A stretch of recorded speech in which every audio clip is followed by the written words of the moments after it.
Shalom untuk siswa kelas 2. Kita bertemu lagi untuk pertemuan yang kedua, menyambung apa yang Pak Yosafat udah sampaikan minggu kemarin. Jadi tentang menghormati orang tua. Ini adalah pertemuan kedua, sambungan dari apa yang saya sampaikan kemarin, ya. Nah, dasar Alkitabnya diambil dari Keluaran 20 ayat 12. Apa itu? Hormatilah ayah dan ibumu supaya lanjut umurmu di tanah yang diberikan Tuhan Allahmu kepadamu.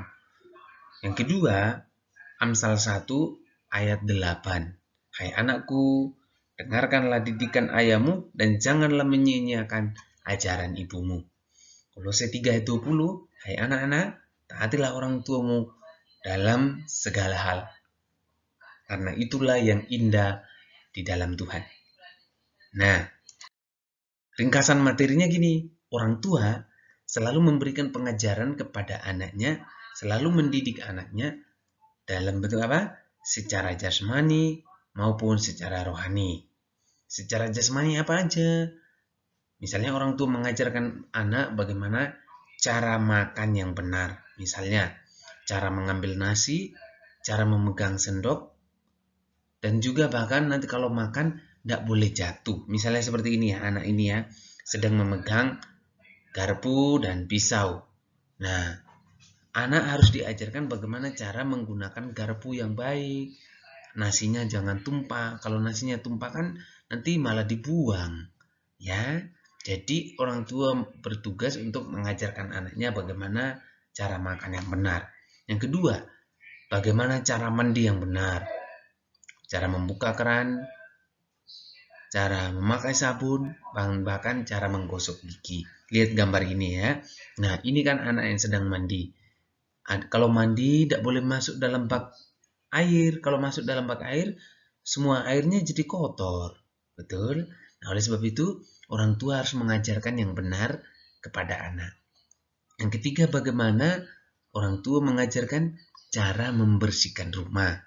Misalnya, cara memegang sapu yang benar, cara menyapu lantai supaya bersih, dan sebagainya. Lihat gambar ini ya. Ada ayah, ada ibu mengajarkan anaknya untuk membersihkan rumah. Ini yang perempuan membersihkan sofa, yang anak membersihkan lantai. Papanya ngajarin, ya. Oke. Jadi secara jasmani, orang tua mengajarkan apa? Cara makan, cara mandi, cara membersihkan rumah. Masih ada lagi yang lain, tapi ini 3 contoh saja.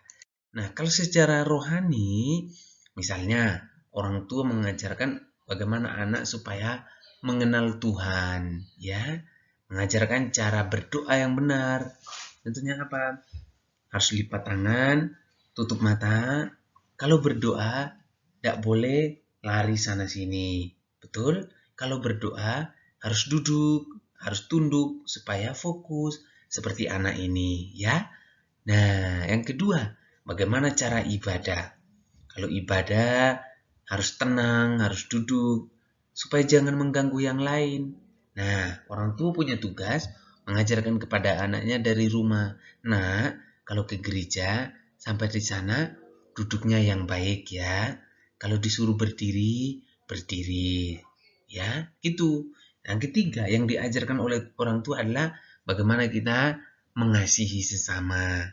Bagaimana berbagi, menolong, dan bahkan kalau ada teman yang jatuh, ya kita bantu. Nah, lihat ini ya, ada anak ini yang memegang apel, dia punya 2, nah dia mengasihi temannya, dia kasih gitu. Jadi kalau secara rohani, orang tua mengajarkan apa?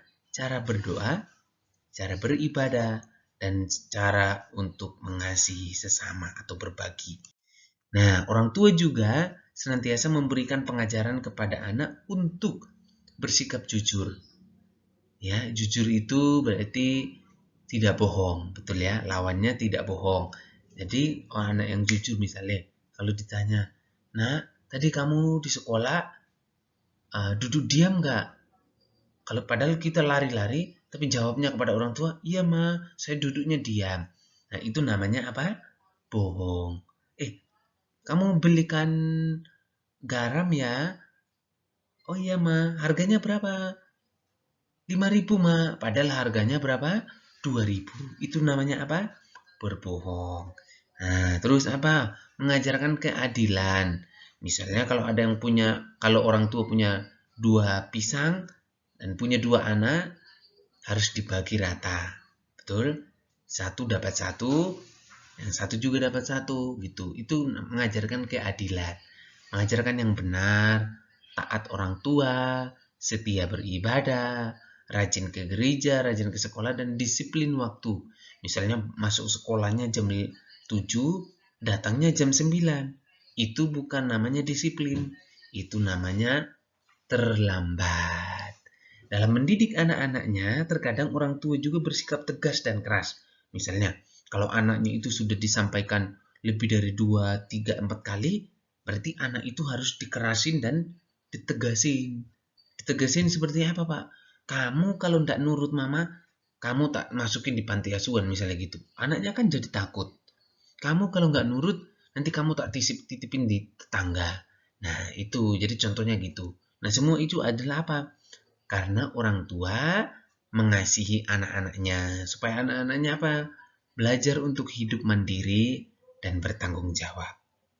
Apabila anaknya berbuat salah, orang tua kadang-kadang memberikan peringatan atau hukuman. Misalnya, perbuatan salah apa? Yang kakaknya uh, berbuat salah kepada adiknya, menghukum adiknya atau memukuli adiknya. Nah, itu kan salah. Orang tua harus menghukum kakaknya supaya dia mengerti bahwa itu salah. Tujuannya apa? Agar anak tidak melakukan kesalahan yang sama. Gitu maksudnya. Jadi bukan orang tua membenci. Kalau orang tua memberikan hukuman, bukan berarti mereka membenci. Terus, menghormati orang tua dengan cara mendengarkan dan melaksanakan nasihat mereka. Bersikap sopan kepada mereka, tidak membantah atau juga selalu mendoakan orang tua. Itu adalah contoh anak yang menghormati orang tua. Nah, Rasul Paulus dalam Alkitab juga menasihatkan, contohnya dalam Kolose 3 ayat 20, hai anak-anak, taatilah orang tuamu dalam segala hal, karena itulah yang indah di dalam Tuhan. Artinya kita harus taat kepada orang tua kita dalam hal apapun, asalkan itu benar dan sesuai dengan firman Tuhan. Kalau tidak sesuai dengan firman Tuhan, maka anak-anak tidak perlu taat. Misalnya, kalau anak-anak disuruh curi, maka tidak boleh curi. Kalau anak-anak disuruh membalas dendam, anak-anak tidak boleh membalas dendam. Gitu. Nah, kesimpulannya apa? Anak yang baik adalah anak yang selalu menghormati orang tua. Menghormati orang tua adalah bentuk kita mengasihi dan menyayangi mereka. Orang tua memberikan teladan kepada kita dalam berbagai hal. Maka dengan itu, anak harus menghormati orang tua. Orang tua yang memberi kita makan, orang tua yang membelikan kita perlengkapan belajar, orang tua juga yang memberikan kita rumah yang baik, mainan, membelikan kita mainan, maka kita harus menghormati mereka. Begitu ya. Tuhan memberkati, selamat dan sukses dalam belajar. Walaupun belajar di rumah, tetap semangat. Tuhan memberkati ya untuk siswa kelas 2. Amin.